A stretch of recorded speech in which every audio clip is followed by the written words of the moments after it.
Hello everyone and welcome to our channel. I just wanted to give a quick intro for both of us, the people working on here, myself and Sam, and kind of a lead into what our current project that we're working on, and what all of our content will pretty much center around in the beginning here. So, like you said, I'm Sam. Um, Adam and I have been friends for a long time, Many and years. we've been working on cars since we were kids. Had lots of different projects, usually weird stuff. So we decided to finally start documenting it and put it up on YouTube. And we're gonna start with the Supra here because it's pretty cool. It's a Supra, but we've got lots of other stuff that we do and that we will be doing in the future, and we'll probably slowly move on to some other projects. But for now, the focus of the channel is just gonna be Supra. Yeah, one of the things is I think along with a lot of other people that are into cars and projects, we have an endless bank of projects that I think we could put in our heads and want to work on, but you Yeah. gotta kind of focus on something. So that'll kind of lead me into this, which is the Supra that I purchased um, in February of 2020, which was kind of an interesting time. Great time to Yeah, to actually get a a really car good shipped. time, but I didn't know that at the time. I bought it on Valentine's Day, uh, which I didn't really realize that it lined up that way, but thanks to my wife, shout out. Um, but anyway, I actually bought this car from Australia. It has gone around the entire globe. It's a right hand drive Japanese car, um, 2JZ GE automatic. So, kind of the one a lot of people don't want and didn't want, especially then. Now, with the pandemic and everything that's happened since, they've even become desirable in this way, which blows my mind. Um, but always had a plan to 6 speed swap it, turbo it, because that's what everybody wants, right? That's how everybody wants their Supra. Hmm. They want some And a big robot on the single side. turbo, yeah, yeah, and all that. Fast and Furious style. Just kidding. I don't want that. Um, but yeah, so I had this imported from Australia. Took an eternity. I bought it in, like I said, February of 2020, and I did not pick it up from the port in Baltimore until June of 2020. So Wow. that's how long it took from Australia to Baltimore. I went there, took an Uber to the port, had no clue what I was doing because I had never picked up a car from there before. Learned that it was all controlled by TSA, and Which is fun. it was insane. And then I had to get a person to take me into the port, so I like fumbled through the whole thing. But ultimately, in a couple hours, I managed to drive out in this thing. Uh, really, the only issue was a dead battery, and of course, it was like 100 degrees, and the window was stuck up, and I was just sweating balls. But other than that, took it from the port, drove it home to Milwaukee, Wisconsin. Uh, 800-ish miles, and made it the whole Yes. way, fresh off the boat. So that was pretty awesome. Next day, I washed it, and then it wouldn't start, and I realized that the ECU had left the building because all the capacitors leaked out onto the board and was not working. Uh, But it made it back. but it made it all the way back, and I'm so impressed, and it saved me so much money not having to tow that thing Yeah, or get it that would have been bad. shipped home, which would have, yeah, trying to avoid that. But yeah, this is what we'll be working on. I gave you the general outline, 6 speed turbo.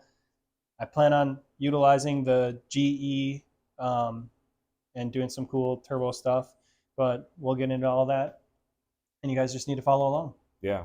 Yeah. So what's cool, I think, is that this is a mixture of modifications and kind of restoration because you want to have a nice street car, Yeah. but not a boring one. So there's a lot of things I think that we do on this that are useful for multiple types of personalities, I guess, when it comes to cars and builds. Is Yeah. that some of the stuff, some people might just want to restore a Supra and get Mm-hmm. it back to stock, especially now. I mean, they're worth so much. Um, Some people might want just totally stock and original and, original-ish, clean, nice. But some people want to go crazy, which obviously the Supra is known for. Yeah. So, we're kind of going somewhere in the middle here. It's going to be a fun car, but it's going to be a streetable car. It's got to be reliable. It's got to be relatively comfortable. Quiet. Yeah, I mean, I've is got a big thing. yeah, I'm like totally neurotic with noises. So yeah. And just as a little background too, my car prior to this was a caged Cressida with a 1J and everything solid mounted. Yeah.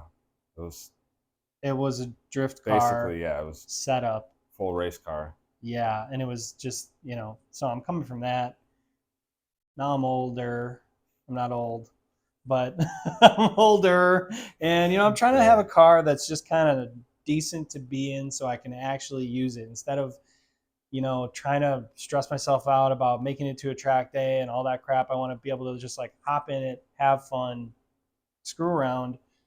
And I want it to be accessible and nice so that I feel like doing it more often. Yeah. That's like my main takeaway from it. But I also don't want it to be an automatic NA Supra. Right. Yeah. You can't go to the racetrack every day, but you also you also don't want to drive a grandpa car. And I don't want that. Yeah. So that's kind of where the whole project stems from. I really always wanted a Supra. I still have a very vivid memory of seeing a green Supra, deep jewel green, on the freeway with gold badges. Yeah. And it was like the coolest spaceship I'd ever seen. And I saw it like when I was a kid, and I seriously remembered that moment. And so it's been burned in my head. I've always loved Toyotas. They're now with the way they've become, it's kind of crazy, but it was either this or JZX 100 because I always loved Toyota sedans. And at the time, with the money, this just made more sense because JZX 100s were right around 20 grand, and this was less than that. Yeah, which is crazy to think about, but. Well, yeah, it was a different time. Which is crazy because it's like 3 years ago, but yeah. So yeah, I hope you guys enjoy all the projects we're going to do here. We're really looking forward to showing you. It's stuff that we've been doing, like Sam said, for years. And we're excited to learn about filming it. And, any sort of feedback that you guys have, love to hear that too. Because this is our first run around with filming it. And when we work on stuff, I'm sure if you work on cars, shit goes awry. So, and sometimes we just learn as we do it. But, I mean, as much as I love Toyotas too, I'm not a Supra expert. I've never had a Supra or worked on Supras all day, every day. So we're still kind of learning. So I lean into Sam. I do a lot of internet research because I'm not a mechanic. And then I think I know what I'm doing. And then we get into a situation where Sam's like, yeah, that 100% is not going to work. Then I do more obsessive internet research and I do a deep dive. That's probably not healthy. And I stay up late and sit on my phone constantly trying to figure this out. But we get, we always get it done. Yeah. And I think that's the most important takeaway too. So welcome. Thanks for watching. And be sure to check out all of our other videos and all of our projects. I'm going to break them down, project by project. And we're going to try and do some like before and after type stuff with the projects that we do to show you just what has changed, if it's something that you might want to do.